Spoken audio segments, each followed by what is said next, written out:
y diría aversión republicana. El miedo porque después de tantas tropelías, tantos años, y habiendo tenido esa sensación de impunidad, siente que de pronto en algunas causas puede llegar a ser condenada. E inclusive por corrupción. Y ser condenado por corrupción significa, en la asimilación de la Carta Magna, tan contra la democracia. Fernando, ¿hay algo más que el miedo a una condena de la justicia detrás de toda esta movida tan fuerte? Hay el fin de un modelo que llevan aplicando 20 años, que aplicaron en los momentos en que el mundo le daba a la Argentina la mejor oportunidad de su historia, que sigue vigente, porque si hoy simplemente aprovecháramos la posibilidad de tener la soja en el nivel que está y estuviéramos exportando gas licuado simplemente por haber hecho el gasoducto, estaríamos en una situación completamente distinta. Tuvieron la mejor oportunidad, la rifaron. Esto muestra además que el modelo era malo de entrada, porque si hubiera sido bueno de entrada, lo aplicás ahora y sí, lo que tuvieron de entrada fueron una ocasión excepcional que le dio el mundo. Y ese modelo está completamente agotado. Lo que veo es una dirigencia política peronista, del kirchnerismo peronista, que ha gobernado la Argentina prácticamente de forma ininterrumpida desde el año 2001, que ha fracasado en todo y que está completamente absorta en su propio problema. Que hoy estemos hablando de la Corte, con el problema económico que hay, el presidente sale a respaldar el pedido de impunidad y la exigencia de impunidad de Cristina Kirchner, me parece una desconexión absoluta sobre el país que están gobernando. Vamos a volver sobre estos temas, pero déjenme presentarles a los columnistas que habitualmente le ponen mucha buena data a este programa. Alfredo Sainz hoy va a hablar de los precios, hablando de estar al ras del piso. Sí, una semana muy caliente de precios de alimentos, medicamentos, siguiendo al dólar. Vamos a contar un poquito lo que pasó y lo que va a pasar en estos días. Tenemos un pequeño problemita con el audio, ¿es correcto? Bueno, Paz Rodríguez Nil nos va a poner en lo justo, en lo preciso en relación a las causas de Cristina. Sí, vamos a hablar específicamente y especialmente de la causa vialidad. ¿Cómo sigue y cuál es el escenario que imagina el kirchnerismo cuando hoy salen a decir quieren sacarla de la cancha, quieren proscribir a Cristina Kirchner? ¿Es posible que ella no pueda ser candidata el año que viene? ¿Qué escenario imaginan y qué escenario buscan construir desde el kirchnerismo? Bueno, Francisco Jueguen, ¿qué tema nos traes hoy? ¿Qué tal, Mónica? Buenas noches. Bueno, vamos a hablar obviamente de la marca psicológica a la cual traspasó el dólar blue, que cerró en 301, obviamente dólar prácticamente de pánico. Vamos a hablar de eso, de las llamadas que hubo hoy en la City porteña para que los agentes de bolsa no operaran el contado con liquidación, que es el dólar al cual acceden las empresas. Y vamos a contarte un poco las estrategias que tiene el gobierno para cada uno de los dólares hoy en este día de desconcierto en los mercados. Bueno, este tiempo de desconcierto, de dificultades, de crisis económica, de tensiones, de acusaciones, de desconfianza, viene acompañado también de un clima que empieza a combustionar violencia. Miren lo que pasó hoy con Ricardo López Murphy. Hay un video grabado, él iba a dar una charla en la UBA, en la UBA, y cuando llegó al salón en el que tenía que dar la charla, se encontró con que le habían bloqueado la puerta. Una cantidad de militantes, aparentemente del kirchnerismo, no lo querían dejar entrar y se vivió esto. Venimos a hacer acá una manifestación pacífica pública. ¿Cómo que pacífica si no dejan entrar al salón? ¿Y respetó el presupuesto educativo en el 2001? ¿Es libertad académica o no? Yo estoy dispuesto a contestar las preguntas que ustedes quieran. Proponemos que la charla se haga acá, así es visible a los estudiantes que pasan y no que se escondan en el salón. Si no lo van a esconder, ¿usted me vio esconderme alguna vez? Sí, desde que en el 2001 se está escondiendo. Ahora no es verdad, no es verdad. Viajo todos los días. Mire, viajo todos los días en colectivo como no lo hace jamás ninguno otro día.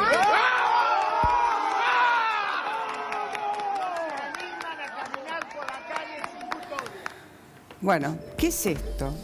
¿Qué es esto? Es intolerancia, es sectarismo, es ir generando un clima donde el otro es alguien a quien yo tengo que separar, apartar, escrachar. ¿Qué estamos viendo? A mí me pasó una vez, no es la primera vez, es una continuidad de cosas. Hace 5, 8 años, no recuerdo bien, hicimos también intentamos hacer un simposio, estábamos lanzando el proyecto de una corte penal contra el crimen organizado a nivel latinoamericano, venían jueces, fiscales, y lo mismo, una patota nos impidió entrar en la sala, tuvimos que dar un rodeo.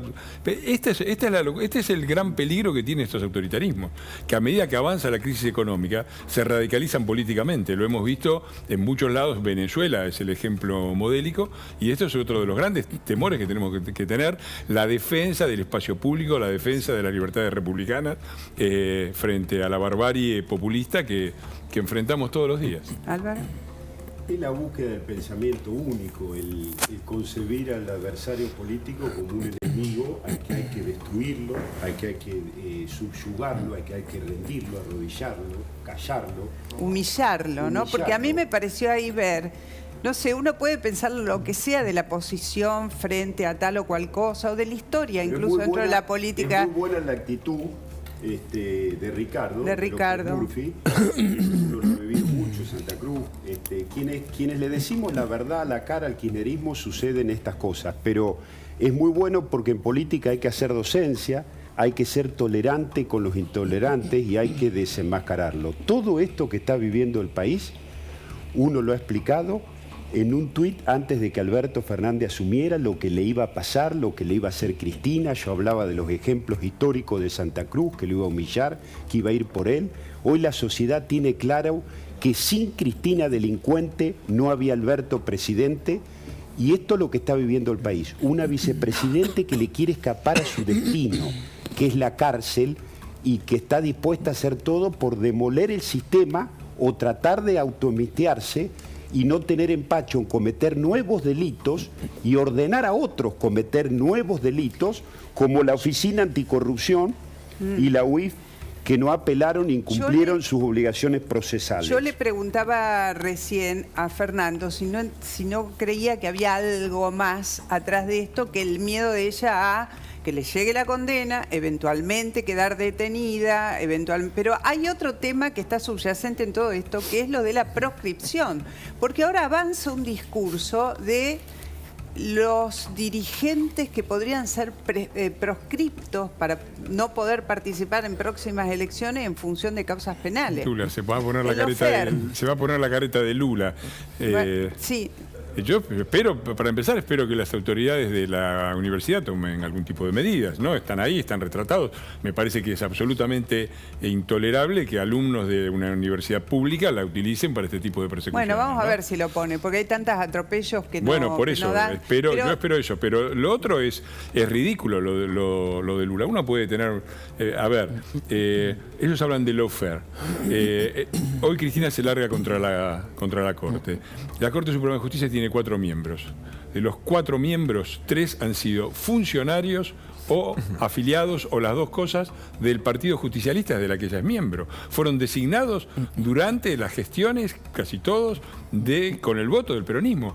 Miente diciendo que Rosenkrantz y Rosati fueron designados por decreto de Macri. Mentira, están los votos, mayoría del kirchnerismo votó eso, y votaron a Rosati, el presidente de la Corte Suprema, Rosati, que fue ministro de Justicia del marido, Entonces hay un nivel nos las pasamos comentando las locuras de esta señora y las maniobras de esta señora. Por eso yo preguntaba, y se lo pregunto a Félix, el tema de la proscripción, porque ahora vamos a repasar algunos audios de cosas que se han ido diciendo, que dirigentes han ido diciendo, en relación a, estas son movidas, las de la justicia, el lawfare, para evitar que ella vuelva a la carrera política, para proscribirla.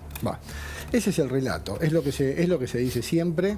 Lo que pasa es que este gobierno, y Cristina Fernández, no este gobierno, Cristina Fernández, del que forma parte, tiene una enorme capacidad e histrionismo para instalar las cosas. Porque Alberto Fernández dice las mismas inconsistencias que ella, pero no tiene esa capacidad, ese histrionismo, esa capacidad actoral.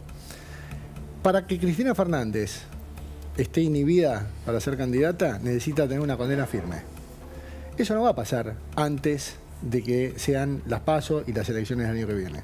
Así que es probable que si tiene una condena, sea una candidata condenada, pero habilitada.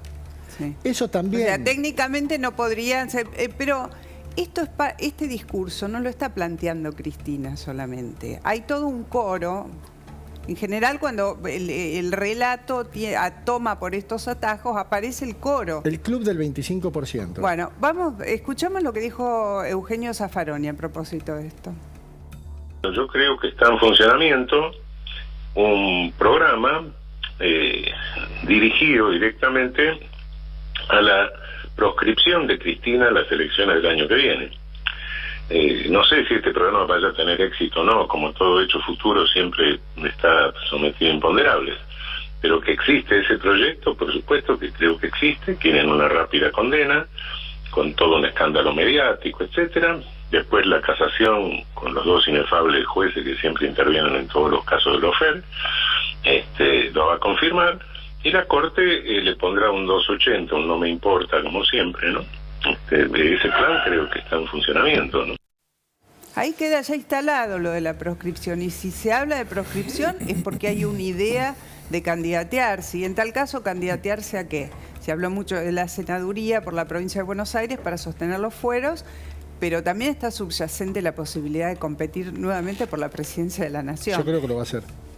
Y ¿Competir por la presidencia? Sí. Vos decías recién que no creías que ella tuviera ansia de poder. Yo creo que la tiene. No, perdón. No, voy a hacer una rectificación. Yo creo que ella no quisiera quedarse con lo que resta del gobierno de Alberto Fernández, porque sabe que se queda con una papa caliente con la bomba. Sí, pero cuanto más esté afuera, queriendo tirar la pelota afuera, se va a encontrar con que tiene menos posibilidades de ganar en el 2023. Bueno, vamos a entrar en el detalle de este tema. Paz, ¿qué tenés para decirnos del estado general en el que se encuentra frente a la justicia, las causas y eventualmente una proscripción? Mira, es muy interesante lo que estaba diciendo Félix recién, ¿no? Analicemos cómo está hoy la causa vialidad. Estamos en feria judicial, termina la feria y el 1 de agosto empiezan los alegatos. Ahí va a empezar el alegato del fiscal.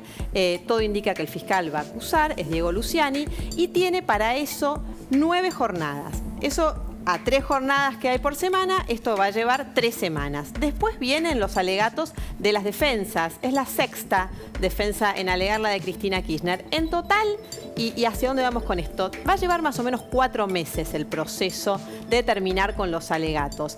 La justicia, el tribunal oral, lo que espera es tener una sentencia, un veredicto al menos, antes de fin de año. Es decir, si cada uno de los acusados, nosotros nos enfocamos especialmente en Cristina Kirchner, pero tiene más de una decena de acusados más esta causa, es culpable o es inocente. Entonces, para ese momento podría existir, si tal como dice Cristina Kirchner está escrita una condena en su contra, para ese momento podría estar la condena de Cristina Kirchner. ¿Cómo sigue el proceso después? Ella tiene la posibilidad de recurrir con un recurso de casación ante la Cámara de Casación esta sentencia. Imaginemos el escenario, porque estamos yendo a ver si es posible esto de la proscripción, tal como lo plantea el kirchnerismo. Imaginemos que ella es condenada, efectivamente. Una condena puede incluir además una inhabilitación para el ejercicio de cargos públicos. En ese caso, llegamos a condena confirmada. Con eso, que estamos suponiendo sería el año que viene. Los tiempos no dan para que exista una confirmación de condena. Normalmente a la casación le lleva no menos de un año confirmar una condena, ¿no? Para que nos pongamos en situación de lo que estamos hablando. Pero incluso si estuviera este fallo confirmado por la casación, ella de todas maneras podría seguir siendo candidata. Y ahí retomo lo que decía Félix recién. ¿Por qué? Porque la jurisprudencia de la justicia electoral, que es obligatoria la jurisprudencia, o sea, tiene que aplicar los mismos precedentes, salvo que cambie diametralmente la situación, cosa que en este caso no parecería, lo que establece es que vos tenés que tener una condena firme, y eso requiere haber llegado hasta la última instancia posible, que se te haya cerrado la puerta. En este caso parecería ser que van a llegar a la Corte, si hipotéticamente pasara, y un doble conforme. Este escenario es muy difícil. ¿Es matemáticamente posible? Sí, pero es muy difícil. Mira, hoy hablaba con una persona que está muy cerca de Cristina Kirchner y lo que decían es, bueno, hay otra hipótesis, que es esta, ¿no? Que la Corte cambie este criterio y que decida de todas maneras que no permitirle ser candidata. Ahora, lo interesante es qué escenario ven en ese momento, ¿no? Imaginan, o por lo menos, no sé si esto es realmente lo que imaginan o lo que buscan que suceda, una suerte de movimiento popular que le exija a la Corte que no lo haga, que vaya a pelear por la libertad de Cristina Kirchner. Y me parece que esto también, lo que hace Cristina tiene que ver con esto, ¿no? Armar una épica de una derrota una que especie ella de dice, 17 de octubre, una cosa así, simbólica. Efectivamente, está construyendo esto y la gente que la rodea, cuando dicen la quieren proscribir, va hacia lo mismo, más allá de que sería muy difícil, además de que no sería razonable que la Corte se pusiera en este lugar, ¿no? De todas maneras, Paz, y los invito a todos a pensar en esto, siempre es más elegante estar luchando desde sí misma para evitar una proscripción, que se cierre un camino político para un proyecto político liberador, que por el miedo a ir presa. Sí, claro. Incluso en el caso de que existiera una condena, siempre es mejor plantear que la condena son grupos hegemónicos poderosos que no dejan llegar a un líder popular, ¿no? Bueno, el presidente de la Nación reaccionó, se tomó su tiempo para reaccionar frente a la presentación que hizo Cristina Fernández de Kirchner vía carta y vía video, y lo hizo con este tuit que dice: he reflexionado sobre el mensaje que ayer difundió @CFK Argentina. He visto que muchos eligen criticar las formas para evitar el verdadero problema que enfrentamos. Nuestra justicia está deslegitimada y necesita de manera urgente una reforma profunda y democrática. Bueno, se carga la justicia en un momento en el que lo que verdaderamente está legitimado, deslegitimado y en una zona de profunda desconfianza es el mismísimo trabajo del Poder Ejecutivo Nacional.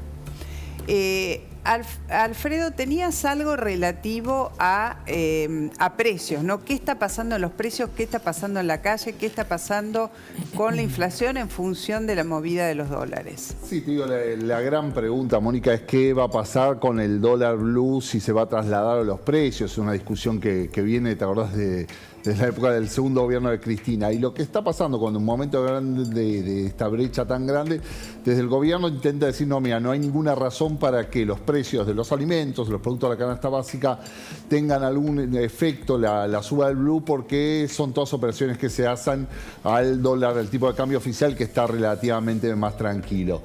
La mala noticia para el gobierno es que no es lo que está pasando. Si bien no hay un traslado directo total de toda esta suba del blue, recordemos que en principio de junio estaba a 200 pesos el blue, ahora está a 300. No es que se trasladó toda esta suba a los precios de los alimentos. Sí está pasando que existe cierto efecto cadena que va impactando los precios de las góndolas, de los alimentos, las bebidas, los artículos de limpieza. Hoy el secretario de Comercio, Martín Polera, que es el actual secretario de Comercio, salió a hablar de aumentos desmedidos que están intentando analizar, hablando con los supermercados, con los fabricantes, para decir que no hay ninguna razón para que estos aumentos se estén dando de esta magnitud. De fondo lo que está pasando acá es que tenés vamos a escuchar un poquito a Martín Polera hablando de estos aumentos desmedidos. Está el video donde él argumenta esto, lo escuchamos. Estamos viendo aumentos que no están justificados, que venimos hablando con las empresas proveedoras de alimentos, venimos hablando con los supermercados, venimos hablando no solamente con las principales cadenas de supermercados, sino con todas las bocas de expendio que estamos registrando aumentos que no se justifican, y que en el transcurso de los próximos días tendremos unas nuevas reuniones para justamente garantizar que esos aumentos no se trasladen de manera lineal a la góndola, porque como hemos observado, no solamente tenemos aumentos desproporcionados, sino que en algunos productos en particular que son parte de la canasta básica, los aumentos nosotros los tenemos bien estudiados y que no se justifican con la estructura de costos y con el aumento de las materias primas y de los insumos. Bueno, ahí está lo que decías, ¿no? Sí, cerrando, te digo, mira, lo que decía que estamos viendo de aumentos de medios, o están llegando ya esto más allá de la buena voluntad del secretario de Comercio, en los hechos se está pasando. Te digo, paso el dato de la segunda semana de julio, el aumento promedio es de 1,5%, que es una cifra muy alta, no es que se va, automáticamente se tiene que multiplicar por 4, pero le está poniendo un piso a la inflación de julio, que todavía falta, pero es muy difícil que esté por debajo del 6-7%.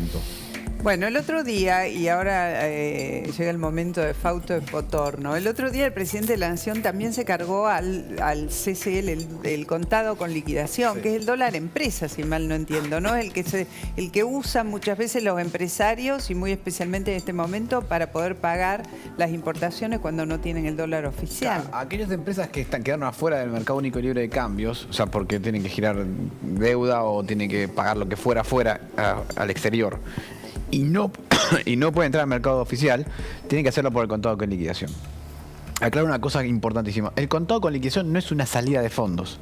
Por cómo funciona básicamente el contado con liquidación es alguien que quiere entrar plata a la Argentina, le cede los dólares afuera a la empresa, a la persona que quiere salir, y esta persona le paga internamente. O sea, en realidad es simplemente una salida contra una entrada. No es plata que sale del Banco Central, ni que se pierde las divisas que ingresaron al país, etcétera, etcétera. Tiene que haber alguien que entre para que alguien pueda salir. O sea, no sale nada. ¿En cuánto incide en la suba de los dólares la decisión que se tomó y anunció hace 3 semanas, cuando se dijo no va a haber plata por un tiempo, no va a haber dólares por un tiempo para importar ni siquiera insumos, no digo los más básicos porque esos están a salvo, pero que son necesarios para la producción? Bueno, obviamente, en el momento que vos te traban las importaciones, entonces decís, bueno, si no me dan los dólares el gobierno para importar, voy a buscar otra forma de pagar estas cosas. Sí, porque yo necesito seguir trabajando. Entonces empezás a mirar el dólar oficial, el dólar blue, el dólar MEP, el dólar contado con liquidación, el que sea. Y ahí habrá más sofisticados y menos sofisticados. Las grandes empresas por ahí pueden ir por el dólar contado con liquidación, si es que lo aceptan ir. Alguna pequeña más pyme irá por el blue porque trabaja con algo en negro, etcétera. Y entonces empezás a poner en precio ese dólar. Otra cosa que sucede, recontra importante, es que vos no sabés cuánto te va a costar reponer la mercadería. Que eso es clave, es súper clave, porque el costo para el empresario es el de reposición. No es esto para sacar la palabra especulador del medio, porque yo creo que seguramente habrá alguno que especula, porque hay mucha dispersión de precios. Cuando uno va, a veces un producto está 20 más y el otro está 40, el mismo producto. Pero ¿hay alguna manera en este escenario de sostener una pyme, una empresa que depende de algunos insumos importados sin remarcar? No, porque además, voy a aclarar una cosa, tiene que especular. Si no especula, quiebra. Bueno, pero porque estás utilizando la palabra especular en el sentido correcto del idioma castellano, no peyorizándola. Exactamente, pero fíjate, yo tengo que vender este vaso. Yo te vendo este vaso a vos y vos me das, no sé, 500 pesos por el vaso. Si yo después lo voy a comprar, se lo compro al señor. El señor me dice, ahora vale 600 porque lo tengo que importar de los 600. Yo, pero perdí plata. Porque vos metiste 500 pesos y vos tengo que dar 600 vos. Te podés quedar con la góndola vacía. No, más tengo que sacar plata de mi bolsillo y pagarte para reponerlo. Obvio, eso es increíble. Entonces, claramente voy a estar mirando eso. Y si yo no sé cuánto van a estar los precios de adelante, porque no sé si van a trabar las importaciones, si van a estar permitidas o no, entonces empiezo a mirar el dólar blue como potencial cálculo o costo que me va a salir el vaso. Pero además, sin mirar el dólar blue, digo, yo secretario de Comercio, digo, un almacenero sabe eso. Dice, no, usted vende la leche a tanto, el costo no. Todo el mundo sabe que es por el costo de reposición, claro, pero es el ABC. Pero además el gobierno hace todo lo posible para que ese costo de reposición no se sepa y no haya precio. ¿Por qué? Porque cuando vos creás 2 mercados y 2 precios del dólar y pones un cepo y la brecha y qué sé yo, creas una situación en la cual todo el mundo está mirando la brecha diciendo en algún momento se cierra y en algún momento, ¿cuándo va a pasar esto? Y cada vez más rápido. ¿Por qué? Porque el gobierno pone todos los estímulos para que sea cada vez más rápido. ¿Por qué? Vos vas a viajar al exterior. ¿Qué te conviene agarrar? dólar tarjeta y que ponga la plata el central, ¿no? Porque te conviene eso más que gastar dólares. El presidente dijo otra cosa bueno, pero espera un poquito. Bueno, cual no se sabe. Primera cosa, poner un estímulo para que el que viaja afuera no use dólares, sino que le pida al Banco Central los dólares. Uno, tenés que importar, no solamente importar lo que necesitas, sino que decís, mañana va a subir, importo más, o sobrefacturo, más dólares para... O sea, pones toda la economía a funcionar para que crezca la brecha, todo el mundo mira la brecha, dice, esto se va a donde se va, yo no, para reponer no sé qué precio tengo, subo los precios. Y el secretario de Comercio te dice, no está justificado por los costos. Estamos gobernados por... Mira, yo no soy economista, pero ese es un burro y un ignorante. A ver, le vamos a pedir a Francisco, ¿cuáles son las estrategias que tiene el gobierno para con los dólares? Bueno, Mónica, hoy sabés que el mercado cambiario es una olla a presión y por lo tanto empiezan a aparecer, ya aparecen o funcionan desde hace tiempo muchos tipos de dólares. Nosotros elegimos 5 y lo que vemos también es que hay algunas estrategias que son discordantes, digamos, por parte del gobierno. Ahí tenemos, mira, el dólar oficial, el más buscado por todas las empresas, porque obviamente es el más barato, el que quieren todos los importadores, a 135, y ahí lo que funciona es lo que se llama el crawling peg, que son mini devaluaciones diarias para, obviamente, ir acercándose a la inflación. Y tenemos ahí un gráfico, digamos, para mostrar un poco cómo es la relación o la carrera entre la inflación y lo que es la tasa de depreciación o devaluación. Ahí vemos la línea roja, mira, es la inflación. Y lo que está abajo es cómo se está moviendo el dólar oficial, en azul. Ahí vemos, obviamente, que lo que hay hoy es un atraso cambiario. O sea, mientras la tasa de devaluación se mueve a 4,4% mensual, la inflación está más o menos en un piso del 5%. Y las devaluaciones diarias, sin embargo, empezaron a acelerarse. O sea, el gobierno está devaluando más rápido el dólar oficial. Y ahora, si volvemos, lo que tenemos es otras estrategias, por ejemplo el dólar ahorro, que es el que nosotros usamos para atesorar, 222,7, y acá que hubo un cepo pandemia, un cepo plan, aquel que tuvo un IFE, un ATP o le refinanciaron los pagos de la tarjeta de crédito, no puede acceder a este dólar, está imposibilitado y no hay tiempo para eso. O sea, por ahora, hasta que el central cambie esa legislación, no puede acceder a este tipo de dólar. Después está el dólar tarjeta, que es el cual vimos la semana pasada, le aumentaron la percepción de ganancias o de bienes personales. Lo que hay ahí es una devaluación selectiva, porque lo hicieron subir de precios, como básicamente aumentando los impuestos. Tenés el impuesto país, un 30%, más el 45% de percepción de ganancias. El blue, ¿por qué digo minimización oficial? Hoy llegó a 301, porque ya la ministra Batakis el otro día dijo, es un canal muy chiquito, no le importa a nadie. Se juegan solo 3 millones de dólares por día. Allí en el comercial son 100 millones de dólares por día. Y el último, contado con liquidación, hoy llegó hasta los 307, en algunos bonos hasta los 312, ahí se mueven las empresas y lo que hubo hoy fueron llamadas sugerentes a los agentes de bolsa para que no operaran el contado con liquidación, justamente cuando tocó su precio máximo, los 312. Bueno, ¿qué está pasando realmente? Porque el otro día algunos empresarios decían, no, pero algo de dólares, algunas empresas estamos recibiendo. No, yo lo escuché de alguien de la Unión Industrial Argentina y dije, pero a ver, efectivamente, ¿dónde estamos pasando? Porque todo esto tiene que ver con lo que veníamos hablando, medidas que se van tomando restrictivas del acceso al dólar oficial. Bueno, es que el gobierno primero restringió las importaciones muchísimo. Ahí recuperó reservas durante una semana, prácticamente recuperó 600, 700 millones de dólares en una semana restringiendo las importaciones. El resultado de eso fue una disparada inflacionaria en la primera semana de julio, que hizo que la inflación de la primera semana de julio fuera casi igual a la de toda junio.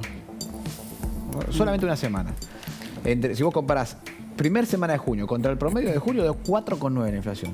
Y si vos tomás las primeras 15 días de julio contra los primeros 15 días de junio, estamos en 7,5 de inflación. O sea que ahí se asustaron. Dijeron, pará, no podemos frenar tan fuerte las importaciones porque se nos dispara la inflación. Y eso es lo que estás viendo ahora. Es un problema de costos que nadie sabe dónde están los precios reales. Y por otra parte, hay una desesperación de todo el mundo por conseguir bienes. Porque, a ver, saquemos el dólar de la cabeza, porque el problema no es el dólar. Hay como un espejismo, ¿no? Porque hay un montón de gente comprando cosas, bienes más o menos durables, bienes que pueden meter en la alacena, la despensa. Bueno, es que el problema es el peso. Saquémonos de la cabeza el problema que es el dólar. El problema es que el peso está desplomándose. Entonces la gente dice, bueno, ¿sabes qué? Compro todo. Si vos mirás los números de consumo, vas a encontrarte que en la confianza, la gente te pregunta, ¿cómo te está yendo? Mal. ¿Y pensás cambiar el auto? Sí. Es ridículo en cualquier economía. No, lo que pasa es que dice, de última compro un auto y si después lo tengo que vender, lo vendo. Los mismos celulares, televisores. Pero también está llegando el consumo de bienes durables. Y bueno, tengo un asado dentro de 2 meses, compro la carne ahora si puedo. Y la frisás, siempre y cuando no te corten la luz. No. Bueno, el presidente ayer se hacía una pregunta increíble, parecía una tomada de pelo. Se preguntaba, ¿cómo hacemos para que la gente no se deprima? Porque venía de leer una nota, yo supongo que era de David Nacio, la nota que salió en una revista dominical a este psiquiatra argentino que vive en París, muy calificado. No supo identificarlo, pero esto dijo. A nosotros todos los días nos quieren deprimir. Todos los días hacen lo imposible para hacernos sentir que estamos en el peor de los mundos. Algunos lo hacen diciendo, hablando, ¿no? Los mismos que nos causaron la depresión vienen ahora a contarnos lo deprimidos que estamos. Y otros lo hacen actuando, especulando, poniéndonos al riesgo permanentemente, al límite permanentemente. Bueno, ahí estaba, el presidente de la Nación. Les voy a contar algo. Bodega Los Haroldos presenta un vino que te hará viajar a través de los 5 sentidos. Los Haroldos Estate, sin dudas, más de lo que esperás. Mirá.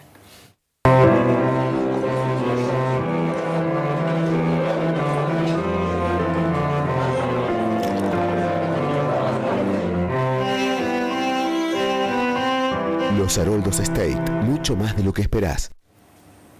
¿Ustedes están entre los deprimidos o los que están deprimiendo al resto del mundo? No, yo estoy entre los deprimidos en todo caso. Vos estás entre los deprimidos. Sí. ¿En tu caso? La sociedad argentina está deprimida por el desastre que ha hecho el kirchnerismo desde que volvió al poder. Lo único que han originado es zozobra, angustia y padecimiento a los argentinos. Es un viejo argumento del fascismo, el confundir la crítica al gobierno con el pesimismo en contra del país. Y nosotros estamos exactamente lo contrario, en tratando de mandarle un mensaje a la gente diciéndoles la situación es grave, probablemente empeore en el corto plazo porque la situación económica es la que es y estos irresponsables no dan pie con bola, pero hay una esperanza, hay una Argentina en el futuro que puede salir, hay muchísimas oportunidades que el mundo le está abriendo a la Argentina y vamos a pasar un periodo duro, pero es posible salir si tenemos cohesión y si somos inteligentes en las decisiones que tomamos. Los dirigentes y la gente el día que vota. No, yo tengo a Racing que viene primero en la tabla, así que eso me pone contento. Bueno. Yo personalmente más que deprimida estoy enojada. Enojada porque digo, no podemos vivir de esta manera, de crisis en crisis. La gente está indignada, pero esto se sale desde la política. No es contra la política, en todo caso contra los malos políticos, pero no contra la política. Y hay otra cosa que decir, porque esto lo trabaja muy bien el kirchnerismo y uno lo conoce. Cuando ellos gobiernan y las cosas van mal, la culpa es de la política. Esto es Virgilio, la culpa de todos no tienen castigo, fue Fuenteovejuna.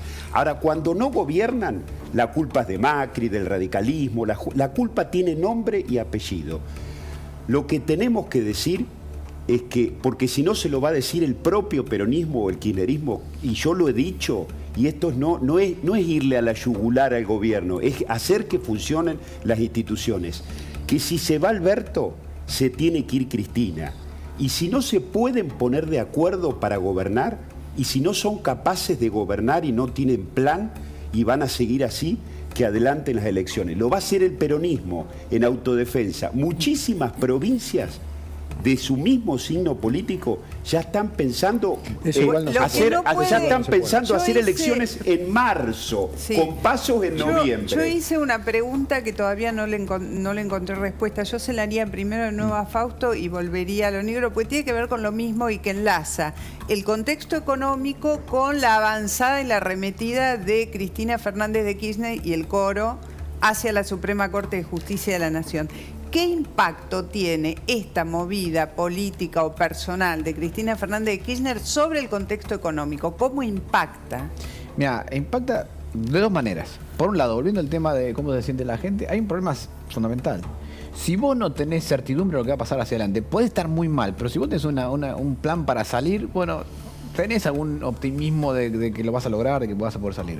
Hoy no tenemos ningún programa económico. Entonces, que la vicepresidenta esté ocupada la Corte Suprema, que no le interesa a nadie más que a ella, porque no es que estamos discutiendo acá el tema de seguridad, de la justicia. No. Estamos discutiendo un tema que es para los políticos y de ella. Mientras toda la gente está preocupada por la inflación, eso confunde mucho. Y desde el punto de vista más institucional, si querés, la economía en sí vive de dos cosas importantes: de instituciones sólidas, del derecho, de la defensa del derecho de propiedad y de la defensa de los derechos de las personas. O sea, si yo quiero invertir en Argentina, por ejemplo, lo que voy a buscar es que cuando tengo una discusión, alguien me venga a robar o alguien quiera sacarme mi propiedad, la justicia me defienda. Si alguien me quiere hacer daño, alguien me quiere hacer daño, que la justicia me defienda. Si alguien quiere, si tengo un problema comercial con otro, que puede ir a la justicia a discutir el tema comercial, que haya soluciones. Ahora, si no existe la justicia, eso no funciona, digamos. Félix. Confianza y seguridad jurídica. Yo no soy economista, pero evidentemente la economía funciona con eso. Obvio. Y acá la confianza no está porque políticamente esto es un desvarío, y además no hay seguridad jurídica precisamente porque no hay un sistema republicano en la convicción de la presidenta. Te lo digo en números. El día antes de las PASO 2019, el riesgo país era 871 puntos básicos. 871. El martes siguiente a las PASO, domingo de las PASO, triunfo abrumador del peronismo kirchnerista, cuarto gobierno. 2 días después, el martes era 1957, más del doble. Hoy estamos en 2800, arriba de los 2800. Esa es una expresión del riesgo, que no es un riesgo país, porque no es un riesgo Argentina. Es un riesgo peronismo, es un riesgo Cristina Kirchner, es un riesgo Alberto Fernández. De estos irresponsables que hace poco decían, no, la deuda en pesos no importa, metele, porque total, la deuda en pesos no hay problema. Ahora te dicen, no va a tocar el dólar. Vuela el dólar y dice, no, pero no mires el dólar, mira por otro lado. Entonces vos estás en un avión viendo que se prende fuego la turbina y el piloto dice, no, pero tenemos 4, no te preocupes. Y dice, pero la Tierra la veo cada vez más cerca. Bueno, pero todavía ya vamos a llegar. Entonces, ¿cómo no va